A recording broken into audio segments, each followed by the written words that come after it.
ரோமோ Tamil viewers எல்லாருக்கும் வணக்கம். இப்போ சிறகடிக்க ஆசை சீரியல்ல இன்னைக்கு என்ன நடந்துச்சுன்னா, முத்து தினேஷை பற்றி சொல்கிற விஷயத்தெல்லாம் கேட்டு ரோகிணி பயத்தில் நடுங்கிட்டு இருப்பாங்க. முத்து அந்த விஷயத்தெல்லாம் சொல்லி முடிச்ச பின்னாடி ஒரு பக்கம் விஜயா கோவப்படுறாங்க. அதானே பார்த்தேன், இந்த வீட்டில் ஒரு பிரச்சனை வந்துச்சுன்னா அது ஒன்னால மட்டும் தாண்டா வரும்னு திட்டுவாங்க. கூட மனோஜன் சேர்ந்துட்டு ஆமாம்மா இவன் பாட்டுன்னு ஊரில் இருக்கவங்கள்ட்ட எல்லாம் வம்பிழுத்து வச்சிருக்கேன், அவங்கெல்லாம் சம்மந்தமே இல்லாமல் வந்து என்ன மாற்றிட்டு இருக்காங்கன்னு கோவப்படுறாரு. இப்போ மீனாக்கு ஒரு டவுட் வருது, அவன் எதுக்கு இவரை விட்டுட்டு இவரோட அண்ணனை மாற்றணும், இதில் வேற ஏதோ விஷயம் இருக்குன்றாங்க.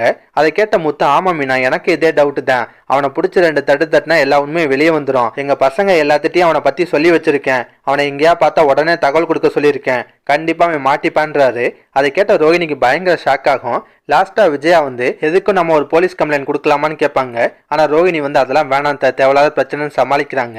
அதுக்கப்புறம் நடக்குதுன்னா, ரவியும் ஸ்ருதியும் ஷாப்பிங் போயிட்டு பைக்கில் வந்துட்டு இருக்காங்க. அப்போ வழியில் வந்து நீத்து இருக்காங்கல்ல, அவங்க கார் ரிப்பேர் ஆகி நின்றுட்டு இருப்பாங்க. ரவியை பார்த்தோன்னு லிஃப்ட் கேட்குறாங்க. நான் அர்ஜென்ட்டாக ஒரு இடத்துக்கு போக வேண்டியது இருக்குது, என்னை மெயின் ரோட்டில் இறக்கி விட்டுருங்க, நான் அங்கேருந்து கேப்பு பிடிச்சி போய்க்கிறேன்னு சொல்லிட்டு ட்ரிபிள்ஸ் ஏறிக்கிறாங்க. அதுவே ஸ்ருதிக்கு கடுப்பாக தான் இருக்கும். ஆனால் வழியில் போலீஸ் வேற அவங்கள மடக்கி பிடிச்சிறாங்க.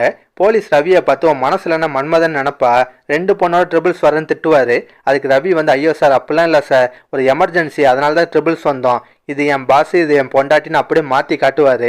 அதை பார்த்து ஸ்ருதிக்கு இன்னும் கடுப்பாகும். ரவிட்ட கோவப்படுவாங்க.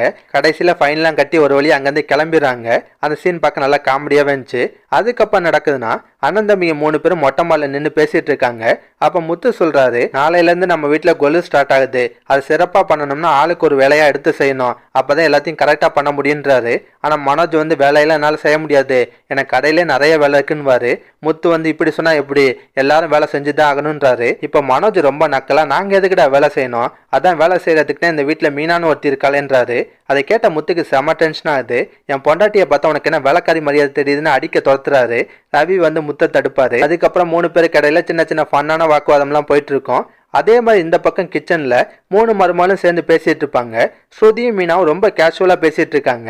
ஸ்ருதி வந்து மீனா எனக்கு மைசூர் பண்றேன்னா ரொம்ப பிடிக்கும், அதெல்லாம் செஞ்சிருங்கன்றாங்க. மீனாவும் அதுக்கு சரின்னுவாங்க. இதெல்லாம் பார்த்து ரோஹிணிக்கு லைட்டா ஆச்சரியமாகுது. உங்க 2 பேருக்கு இடையில சண்டை தானே, நீங்க என்ன இவ்வளவு நார்மலா பேசிட்டு இருக்கீங்கன்னு கேட்பாங்க. இப்போ ஸ்ருதி சுதாரிச்சுறாங்க. இவங்க ஃபுட்டை பத்தி பேசினாங்களா, அதனால தான் கொஞ்சம் எக்ஸைட் ஆயிட்டேன், மித்தபடி உங்க மேல நான் கோவமா தான் இருக்கேன்றாங்க. பதிலுக்கு மீனாவும் ஸ்ருதி கூட சண்டை போடுற மாதிரி நடிப்பாங்க. அதோட தான் இன்னைக்கு சீரியலை முடிச்சிருந்தாங்க. அதுக்கப்புறம் நாளைக்கு நடக்க போறத சின்னதா ப்ரோமோ மாதிரி காட்டியிருந்தாங்க. அதுல விஜயா வந்து கொழுக்காக தன்னை ஒரு பெரிய சிங்கர் நினைச்சு கொடூரமா பாட்டு பாடுற மாதிரி ஒரு சீன் இருக்கு. அது மட்டும் இல்லாம விஜயாவோட ஸ்டூடெண்ட் தீபன், ரதி எல்லாருமே இந்த கொலுக்கு வந்திருக்காங்க. அவங்க இங்கே வீட்டில் ஏதாவது ரொமான்ஸ் பண்ணி முத்துட்ட மாட்டி அடி வாங்குற மாதிரிலாம் சீன் வரதுக்கு வாய்ப்பு இருக்கு. இதை தவிர ரோஹிணி இந்த கொலுவை பயன்படுத்திட்டு முத்து மொபைல்லேருந்து எப்படியாவது இந்த வீடியோ எடுக்கிறதுக்கு முயற்சி பண்ண போறாங்க. அவங்க பிளான் கரெக்டாக நடக்க போதா இல்லையான்றதெல்லாம் வெயிட் பண்ணி பார்ப்போம். இதெல்லாம் பற்றி உங்கள் கருத்தை நான் மறக்காம கமெண்ட்ல சொல்லுங்க. இந்த வீடியோ பிடிச்சினா ஒரு லைக்கை தட்டுங்க. நம்ம சேனல் ப்ரோமோ தமிழ் ரிவ்யூ இதுவரை சப்ஸ்கிரைப் பண்ணலாம், ப்ளீஸ் கை சப்ஸ்கிரைப் பண்ணிக்கோங்க. நான் உடனே கொண்ட சீரியல் அப்டேட் கொடுத்துட்டே இருக்கேன். Bye guys.